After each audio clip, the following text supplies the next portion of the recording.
સાતમું ચેપ્ટર ચિત્ર વર્ણન.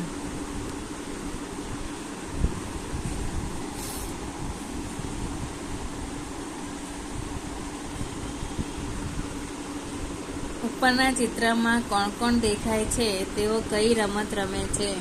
ચિત્ર ઓળખો અને તમારા શબ્દોમાં એનું વર્ણન કરો. એટલે આ ચિત્રમાં બાળકો છે અને બાળકો રમે છે. સ્કૂલની આગળ ગ્રાઉન્ડ છે, ગ્રાઉન્ડમાં બાળકો રમે છે. હવે એનું આપણે વર્ણન કરીને લખવાનું છે. તો આ ચિત્ર એક શાળાનું છે. શાળાના મેદાનમાં છોકરાઓ, છોકરીઓ અને શિક્ષક છે. છોકરાઓ કબડ્ડી રમે છે. દરેક ટુકડીના ખાસ પોશાક છે. ખેલાડી